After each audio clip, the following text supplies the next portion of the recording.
warmest greetings. You've tuned in to Crossroads Coven Connections, where faith meets magic. I'm Amber Mayer from Manitoba, Canada. And I'm Sarah Christine from Chicago, USA. We are practicing witches and Reiki masters who view the magical and mundane world with an Abrahamic lens. Today, we are going into part 2 of Taylor Swift and Magical Correspondences. We are joined today by my lifelong friend and fellow Swiftie, Savannah Johansen from Texas, USA. So, Savannah, tell us, how long have you been a Swiftie? Oh my gosh, I think I have been a Swiftie since, I want to say, when she first came out. I was like obsessed. Whenever I first got into her, it was through her 2 songs, Love Story and Teardrops on My Guitar. And obviously, you know, middle school like days, you're just like so like in that emotional time era. So like I was feeling the feels like, oh my God. And it just never went away. So yeah. I feel that. I remember being like, I don't even remember how young I was in, 2008. But I remember being so dramatic about Teardrops on My Guitar. Yes. Oh my gosh. My dad was like, I actually dated a Drew, so I remember hearing that. Oh man, so you get that on a whole nother level. I'm gonna have to like channel that next time I listen to it and pretend I'm you. Don't, he was terrible. Anyway. They tend to be. Yeah. Hence the now 14 years of songs Taylor has written. I know, just this emotional rainbow, like. So another big part of Taylor Swift's Magical Correspondences, as we know, is numerology. And the number 13 is incredibly lucky for her and incredibly important to her because she was born on December 13th, 1989. So, of course, we understand in society that the number 13 is considered to be unlucky, right? Like there's Friday the 13th, there's the associations with witchcraft or the devil or whatever it may be. But of course, we do also understand in witchcraft that the number 13 is actually divine feminine. It's associated with the moon cycles. It's associated with feminism in general. And Taylor Swift has absolutely owned it. She has taken that number and has made it a symbol of success, prosperity, and abundance for herself. And it's talking about evolution, growing into the best version of yourself for others and for yourself. One thing that's really cool about the number 13 for Taylor is that her first album went gold in 13 weeks. That just shows her promise of an amazing future and the luck that she had diving into that. The first number 1 song she had a 13-second intro. She's been seated in the 13th seat, row, or section for every award she's won, at least up until an interview she did with MTV after she won her MTV awards for Fearless. She was actually seated in seat M13, and M is the 13th letter of the alphabet. The lucky one is a 13th song, or the 13th song, on Red, and the word lucky is sung 13 times in the song. That is purposeful, in my opinion. She's playing on it at that point. Absolutely. And she's using that energy, and I think she's manifesting with it, in my opinion. Folklore and Evermore were both dropped on her 31st year, 13 reversed. Folklore having 16 songs, while Evermore had 15, which of course equals 31. Or 31, sorry. 31, which is 13. She also has a quote, "Ever since I was 13, I've been excited about turning 31 because it's my lucky number backwards, which is why I wanted to surprise you with this now." And that was via Twitter. "Until I turn 113 or 131, this will be the highlight of my life," she joked. "The numerology thing, when it doesn't take over on its own, I sort of force it to happen." And that was on the Jimmy Kimmel show. So that's just evidence that, yes, it is happening and the universe is also just making 13 happen. But she is also taking advantage of that, manifesting that, and using that to her benefit. Yeah. And I think, I could be wrong about this, Savannah, maybe you would know. I'm pretty sure she got her first guitar at 13, and that is kind of what like started her I mean, I wouldn't say started her love for music, but started her like path with music. I do not know. And now I'm actually kind of mad at myself that I don't. I saw a video actually about it, like around Christmas time or something. Let me see. Yeah, and like I mean, a lot of stuff happened in her 13th year. I know that unfortunately her grandma Marjorie died when she was 13. I'm pretty sure something with her music career has to do with 13, either her first guitar or She performed her first song live when she was 13 years old. She actually got her guitar when she was 8, on Christmas Day in 1997. Got it. Awesome. Yeah, so I knew something with 13 had to do with her music career. If you add up 1997, that in numerology is 26, which breaks down to 13. Oh my god. So you weren't quite off with that. Going back to the number 13 as well, it's associated to be unlucky, just like a black cat. And she is a huge cat lover, which is also an animal that symbolizes femininity, luck, connection to the other world, magic. Yeah. I just think it's so cool that like the universe just like works for her, which we're going to talk about a little later, but like even like the weather it just does what she needs it to do. It's so cool. It is a hired actor. Yes. And so speaking of the number 13, there's actually quite a bit of connection to Travis, her current and hopefully forever boyfriend. I love him. I'm like being American, growing up in the South, although that doesn't matter that much, but I love football. I love Travis. Like I'm obsessed. But some really interesting connections with them was the Super Bowl game last year was the 13th game of his that she had gone to. And everyone was like joking, like, oh, she has to win. It's her 13th game. Like, come on. Not only no pressure though. Sorry, Travis. Yeah, right. Right. Like she's totally his lucky charm. I think he's said that, hasn't he? He said that in Yes. That has been quoted. Yes, I remember seeing that. Yeah, and his brother jokes about it too, because him and his brother have a podcast together, and every week they talk about her. So it's great. But fun thing about that Super Bowl game is it was Super Bowl 58, so it was the 58th year. 5 plus 8 equals 13. It was against the 49ers. They're in California. 4 plus 9 equals 13. The 49ers quarterback, his number is 13. And funny enough, it was on February 11th, or 2/11, 2 plus 11, 13. 13. Like, come on. Like, that's so the universe. The universe is like teasing at that point. The universe is universing. Seriously. It's so cool. Like, it's funny, and like I laugh about it all the time. Like every time I see something related to 13, I'm like, oh, like I'll talk to my husband and I'll be like, she did it again. The clown. The Tay Voodoo has done it again. And he's like, I don't think that was on purpose. I'm like, well, no, that's the point. It wasn't on purpose. It just happens for her. Mm-hmm. Yeah, so again, still talking about football. Recently, the Chiefs won a game. It was their 13th win in a row. Travis got an amazing play at the 13-yard line and got his first touchdown reception in, you guessed it, 13 games.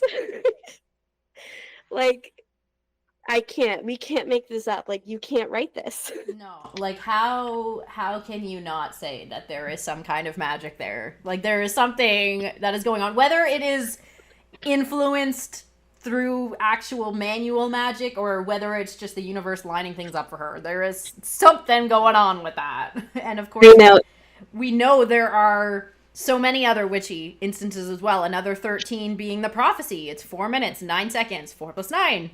13. Yeah, very I guarantee that magical song. Yeah, that was on purpose. She did that. Like totally did that. Yeah, but it's just so like, I mean, like you kind of talked about, 13 is such a magical number. And it's so interesting that, like, it's her favorite number. And I guarantee it's just because she was born on the 13th. So, like, as a child, it was her favorite number. As a child, my favorite number was 20 because I was born on the 20th. Like, I'm sure that's where it started. But just, like, the fact that it's such a magical number is so cool to me, and that it's followed her through 35 years. Mm-hmm. And it's such a misinterpreted and misunderstood number because of all of the media and society. And Savannah, you weren't here for this, but we were talking about that in the first part of this podcast, where she was very misconstrued and very misunderstood, as well as, like, people were just saying awful things about her because they could. And it's, once again, her representing that ability to take something and own it and make it something new and beautiful. Yeah. Oh, definitely. Yeah. So, did you guys want to talk a bit about some of the songs? Like you said, The Prophecy, I Hate It Here, some of those more witchy instances in her music? Yeah, Savannah, what are some ways, or what are some songs that, like, absolutely scream magical to you when it comes to Taylor Swift? Well, I'm glad you asked. So I have a little bit of a magical song, actually 2 of them, that I have on, as you both know, like, I do a lot of writing, and I really interpret music, and it started with Taylor, into my playlist, because I listen to music every single time I sit down to write, no matter what, like, part of the process I'm in. And for me, it's always been Enchanted. Mm-hmm. And even just the background on that song is just, every single time, it just works for me. And also a song that actually you don't really hear talked about enough, Wonderland.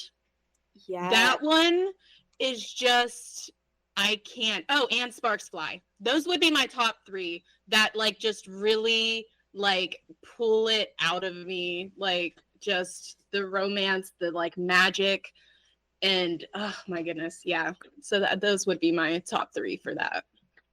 Would you Are you a say, Speak oh, Now sorry, girly? Like, oh, no. sorry, Are repeat you? that. Is Speak Now your era? Are you a Speak Now girly?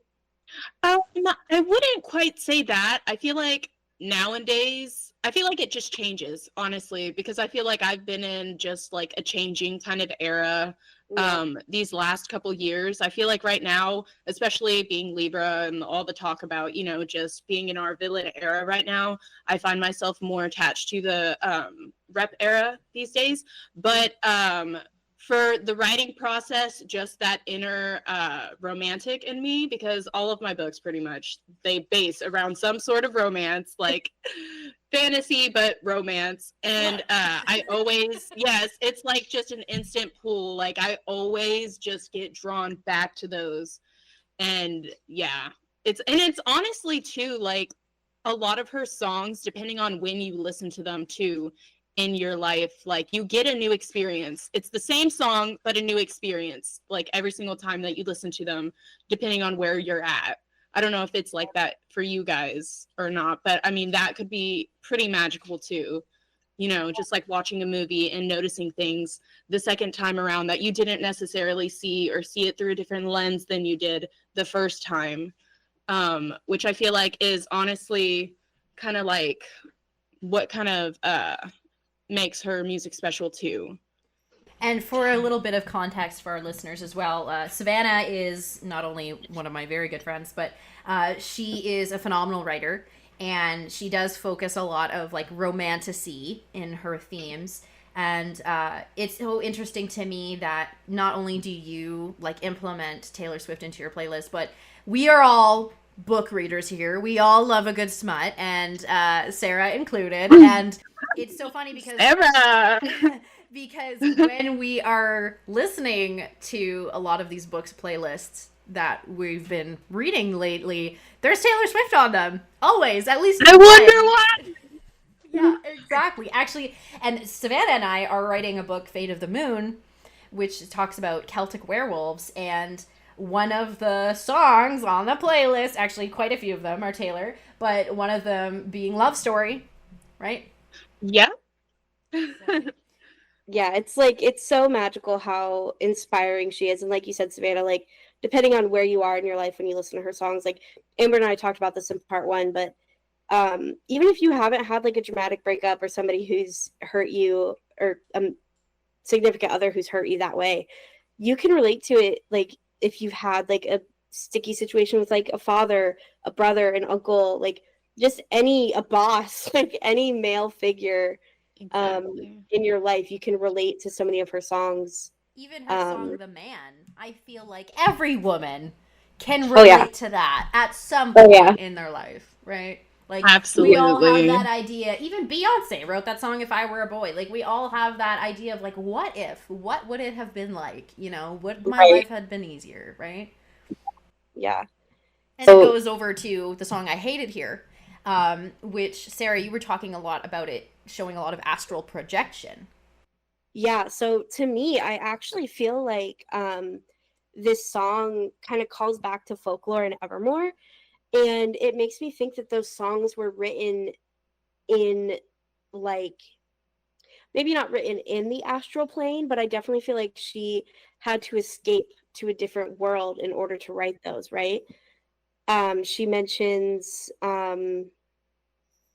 oh goodness, I can't think of the exact lyric, but literally escaping to like a secret garden, escaping to a lunar valley. And to me, that's like, I mean, obviously the song is about being in a situation that you don't want to be in and kind of disassociating in a way. But it does make me wonder, like, was there astral projection involved or like dreams that, caused, maybe she doesn't know that it's astral projection, which we'll get into later of whether or not she's just a good manifestor or a practitioner, but maybe she doesn't know that she's doing it. But even like her disassociation to me sounds like she's genuinely like going to a different realm or like a different world for herself. Going into some more kind of magical hints from Taylor Swift's lyrics, we were talking about Bejeweled from the Midnight's album last part, and we were talking about how it mentions the aura being moonstone. And what's so interesting, like if moonstone had a number, for me it'd be 13, Yeah.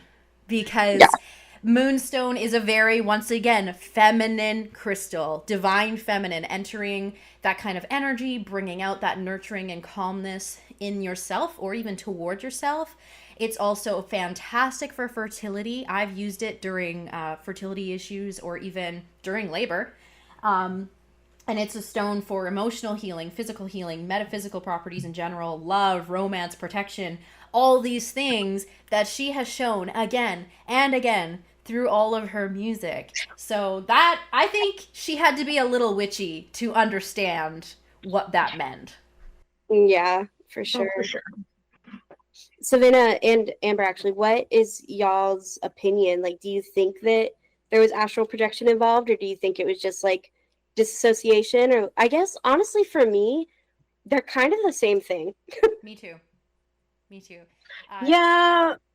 Yeah. Go ahead, I'd Savannah. say about the same too. Oh, no, no, no. I was just gonna say, yeah, it's pretty much about the same. But honestly, just like Taylor, just the way that I see her, just in general, is just like this, like enchantress type, like word weaving, like I don't even know, like the old, like I think she even like had an interview where she kind of discussed one of the albums that she did, and I think it was either Evermore or Folklore, where she said like she pictured herself as this like old kind of witchy lady that lives in the forest. That like that's just like ever since, especially since that, like that's just always how I just kind of like picture her. So Yeah, she mentions that on the Eras tour, actually, basically every night. She wears it differently every night, but yeah, she says, like, I escaped into this fantasy land where I was just this woman with my little candle, yes, like, entering so this iconic. magical forest.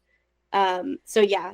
Well, and if you want to introduce like quantum physics into that, there's a lot of, there's argument to say that when you disassociate or when you astral project, you're entering in another dimension, right? So she's like created this wonderland for herself, and that's where she gets away to write. And we all have that kind of what we druids call it is the sacred grove, like that safe space in our mind where we can go and meditate or write or pray or whatever that looks like for you. And I really feel like she's embodying that, whether you want to call it disassociation or not. Yeah, maybe she's hopping out of this plane for a little bit, but she's going to a space where she can find that calm and that groundedness within herself. Yeah, that's pretty witchy. That makes sense. Yeah, I'd say. Yeah, so not only does the universe work for her in the sense of, throwing 13s her way or whatever, but it also, the weather is so dramatic for her. All the time.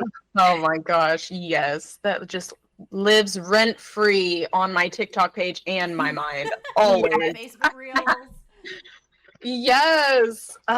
Yeah, like the amount of times that there was one time during 10-minute version where as she sings F the patriarchy, which being there and seeing it in person, I would say that is one of the loudest moments of the show. The fans just they'll be singing, and then it gets to that part and they're like, it's the patriarchy, so loud.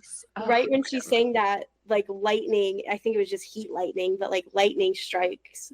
Or during Bad Blood, a lot of times heat lightning would be going off when she was singing the more powerful parts of that song. There's one night during Midnight Rain, and only during Midnight Rain it rained. The weather is so dramatic for her. I love it. And even she was singing Labyrinth one night. Was it Labyrinth? I think so, yeah. Where it says you turn the plane around or whatever. Yes. As she sang that part, a plane flew over the stadium, closely. Yeah, wow. And then wasn't there? I don't know if it was during Long Live or what song it was exactly. But there was one with the fireworks, right? Yep. There was the fireworks going off that were not planned for the show. They were just somewhere else in the distance. Right. And there was a rain during Look What You Made Me Do at very important moments of the instrumental. Yeah, so the firework one happened during Enchanted, and that one was in Madrid, I think, and there was a football or soccer game happening, and their team won, and that's what the fireworks were for. But just the moment that it happened, and they were purple fireworks. Oh my god. You can't tell me that isn't don't get me I don't think it was planned, right? I do believe the universe was showing up for her, but I truly also believe, and this is kind of going more into my opinion on Taylor and magic, I really think she's been manifesting that stuff. For the lightning to strike at the perfect times, for the rain to hit, for the fireworks, for the plane, those are things that are so specific and so perfect that I feel like a lot of those things, and maybe she didn't even call them out specifically, but she just said, you know what, during this song, I'm manifesting that something epic's gonna happen, And or even just thinking, how cool would it be if it rained right now during Midnight Rain, and then, Boom. And we can't forget about Illicit Affairs. Oh my god, the angry version with the rain. Oh my god, every time I'm in the shower, I redo that in my mind. Yes. I always do the dance. Yes. And that needs to be oh my gosh, she needs to put that on an album, because I hate going to YouTube to have to rewatch the one clip. I really oh hope my she gosh, does that. I love that. Do we have we'll have to wrap up here because my kids are in the background, but do we have any theories on Witchcraft with Taylor, and do we have any theories for the new album coming out or the new announcement? So, okay, my theory of her as a witch is I don't actually think that she is an active practitioner. I think that she's great at manifesting. I think she does manifest. I think she knows what it is, and I do believe that she does it. She also is great at setting intentions. She's great at setting intentions, and not only setting intentions for what the album will be, but setting intentions for how we'll react to it. And that's what she does when she like dresses a certain way or wears certain colors. I do, however, believe that she does have some actual. Yeah, I think that she's just a good manifester, and I think that she has witches on her team, and I know that she has witches as friends, right? Like Lana Del Rey is a witch and obviously is a friend. So I do think that she gets magical help, but I don't know if she does it herself. I've heard very elaborate conspiracies on her being a witch, like Willow, showing off that kind of energy.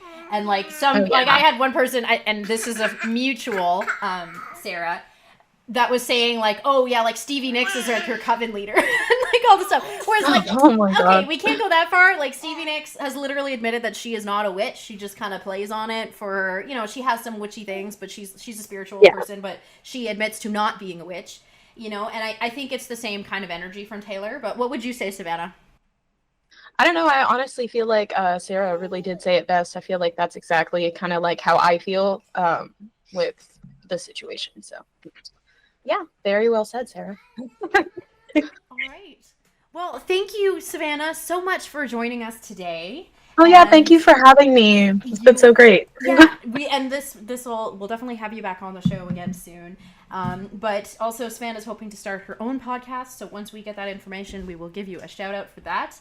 Oh yeah. But yeah, we have explored so much, and I'm sure there's so much more we could go into with Taylor. Oh my gosh. And thank you, Sarah, for also culminating these notes for us.